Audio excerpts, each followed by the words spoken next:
What's my name? Did I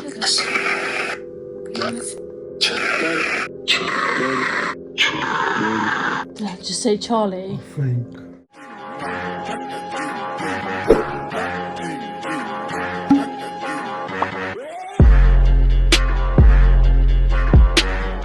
Hi guys, welcome back to the channel. You're probably very confused by the start of this video and I will explain it very shortly. I'm very sorry if this video is a bit out of the ordinary and not something that you want to see. It's quite a sensitive subject as well, what I'm about to talk about in this video. So if you're not comfortable with it, I completely respect that and you don't have to watch any further. Also, I'd like to apologise if the camera is shaking a lot. It's because I've balanced it on my bed and the bed's very uneven, so it makes it shake, so I do apologise in advance. Before we get into this video, I want to talk about my Temu jumper that I got, my brand new one.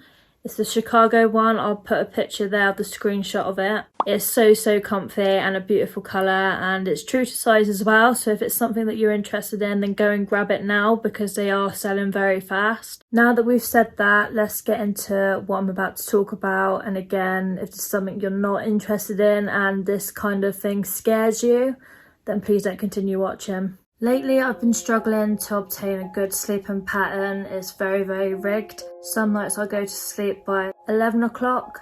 Other times I'll be asleep by 6, 7 o'clock in the morning. There's no in between, and I blamed it on my insomnia and my nightmares. Nightmares is key in this part because I'm going to be talking about a nightmare that I had. Some of my nightmares are very similar to each other and they're very relevant in this video because I'll explain why and you'll see why. I'm very nervous talking about this, so just please bear in mind that I may stutter a lot and I do apologise for that. But I didn't even know if this video was worth making because there isn't really any evidence to this. If you've experienced it before, maybe we can help each other. I've had nightmares before, some feeling like I'm drowning, others feeling like I'm falling down the stairs. The one nightmare that I can't shake, which was very reoccurring for a couple days, is about a little girl. She was by some railings and she was screaming out and I couldn't reach her, I couldn't help her. I was basically stranded with this girl and there was just no helping her. I spoke to some of my friends about it and I just got some advice off them to see if they'd ever had anything like that before,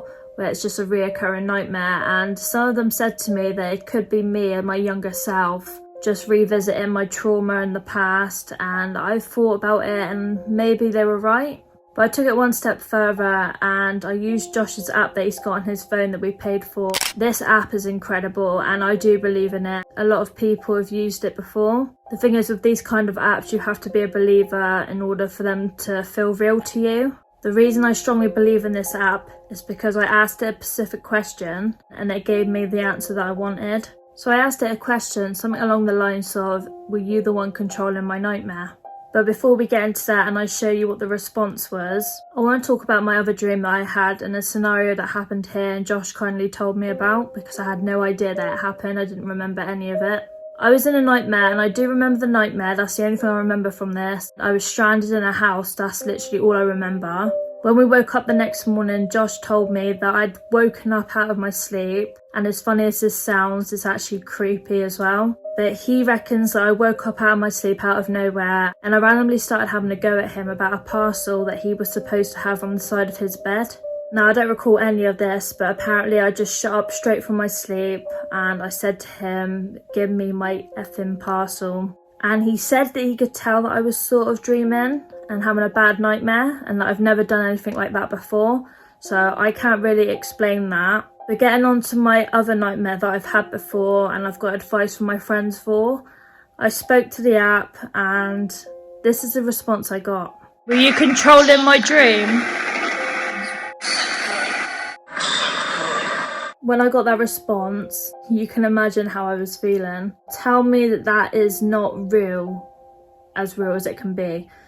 That is the most accurate response you could get and it matches my nightmare properly.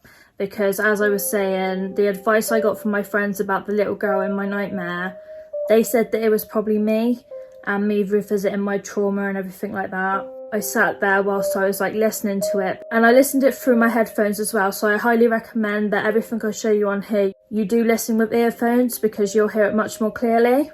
And then of course things got much stranger, which I'm going to get into. I don't recall how long ago this was, but this is another story that I feel is worth telling. As much as a baby can see spirits and hear things that we can't, a dog can as well. One night me and Josh had just finished eating and we were upstairs, so we basically done an all-nighter and we couldn't sleep, so we was up at 1 o'clock in the morning and we just finished eating something. I can't remember what we had now. But out of nowhere, Betsy, our dog, just starts barking and barking and barking. It was very, very violent barks as well, like someone was at the door. And this didn't make sense to us because obviously it was 1 o'clock in the morning, no one was here. We even, Josh went downstairs and he even checked to see if anyone was outside. But we both sat here and we thought, well, no one's going to be here at 1 o'clock in the morning, surely. No one was here, it was just me and Josh because Josh's mum was out. It was just Betsy downstairs on her own. So we were very, very confused. I was a bit too nervous at this point to go down and look, so Josh of course went down and Betsy was there, and as soon as Josh went down she was absolutely fine, she wasn't barking anymore. Josh come back up and said to me that everything was fine, you know, Betsy hadn't done anything, she hadn't hurt herself, there was no one there, it was all just pitch black. So she was just barking randomly out of nowhere, and now if it was the neighbours making a noise we would be able to hear it because these walls are quite thin and we couldn't hear anything. Generally the whole street I think was asleep because it was 1 o'clock in the morning. So yeah, there's that, but that's not the worst of it. A couple nights ago I then went into the bathroom because I needed the toilet. Too much information, I know. But when I come out of the toilet, I had the living room light on before going into the toilet, and when I come out the living room light was off. So I shouted up to Josh, I was like, did you turn the living room light off? And he said, no, why would I? Because you're in the bathroom, I'm going to keep the light on for you so when you come out you can see where you're going. So I was like, okay, that's strange, because whilst I was in the bathroom, the living room's not too far from it, so I'd be able to hear if the living room light was going off or not, and I'd know if Josh had done it. But just for clarification for myself, I needed to know if he turned it off or not, or if I was just dreaming it. Because I definitely did not turn the light off, and Josh completely 100% claims that he did not touch the light. He just come down to grab something from the kitchen and then he went back upstairs. So I just decided enough was enough and I wanted to find out more. This comes back from the app, but before I talk about that, I want to talk about my previous video that I'd done, my haul, and you can see lots of different orbs floating around me as I'm talking. I noticed this whilst I was editing, but I didn't say anything, and then Josh watched my video and then he brought it up. So we decided together that instead of me and him doing this together, mainly me because I'm going to explain why, it's just me in this video explaining it. I then went to the app and I was deciding, do I ask this question, do I not? But I wanted to know if something was following me or if something was attached to me. So I asked it a simple question and I was like, what is my name? And this is the response I got, which you would have saw at the start of the video, but I'm just going to show you again. What's my name?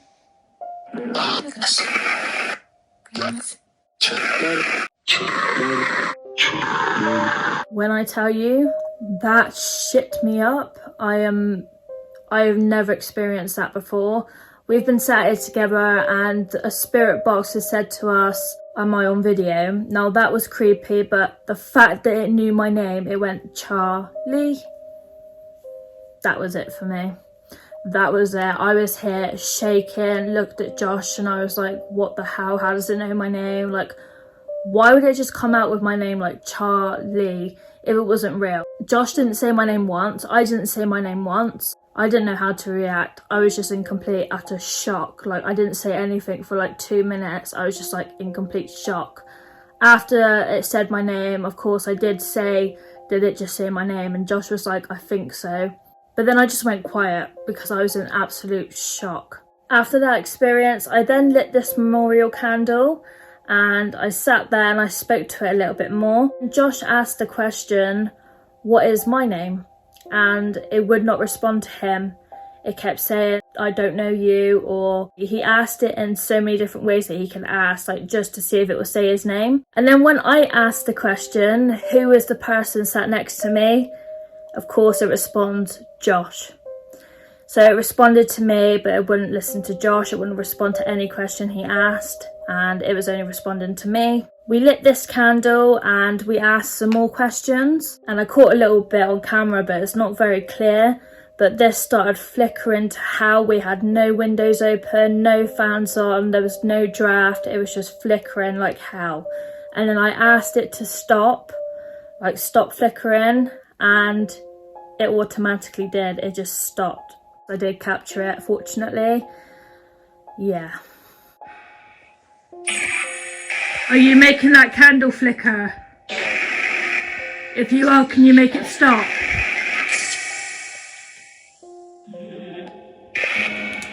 Me and Josh did film an investigation in this house not too long ago. I decided to delete the video because as I was watching it back, it really creeped me out. I just didn't feel like it was appropriate to have on my channel.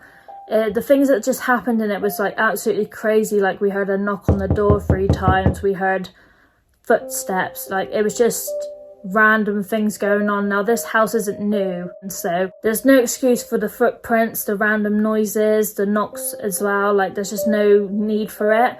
But we are looking into investigating again, so if that's something you'd be wanting to see, then please let me know and we will investigate this whole house. Then just before Christmas we had some random stuff going on as well, which is hard to explain because we can't explain it ourselves. We have some Christmas lights running across the curtain pole, and they're not automatic ones, they don't just turn on randomly. One time me and Josh turned the lights off because we were about to go to sleep. When we woke up in the morning, they were on. And I looked at Josh and I said, did you get up in the middle of the night and turn the lights on? He said, no, did you? I was like, no, because when I'm asleep, and it's the same as Josh. And then they kept turning off as well. So it was really, really strange. Sometimes we'd have them on and they'd just turn off randomly. And the batteries would be fine because we'd go to turn them on again and they were absolutely fine and they'd stay on. They keep turning on and off, and that was going on for at least a week, maybe 2. Your biggest question is probably, well, why are you telling us about this? Why are you making this video to begin with if you've got no hardcore evidence? The reason for that is because we want to document this. It's for documentation purposes, and it's something for us to look back on and analyse as well, because this is strange for me and Josh. Like, although we've both experienced paranormal activity, so we feel like documenting this is very, very important, and we're probably not the only ones out there that have experienced paranormal activity. I want to address this on my channel, and of course we do a lot of paranormal investigations on my channel. We don't know if something's followed us home, maybe something's just targeting me, hence to why it knew my name and it said my name, it responded to me. We're not certain at this point in time. I think I've covered everything for now, guys. If I haven't, I will happily do a part 2 for you. If you have any paranormal stories yourself and you feel comfortable sharing them, please comment down below because I'll be very interested to know your guys' story. If you are a supporter and a believer in this, then please comment down below as well and let me know what advice you have. Also comment down below if you do want to see a paranormal investigation done in our house, because we have done it before, and again I did delete it, but if there's something you want to see, then please let me know. Thank you so much for taking the time to listen to this video and hear what's going on. If you do want an update in a couple of weeks' time, then let me know. Other than that, thank you for watching my video and I'll be back shortly with another one. Peace.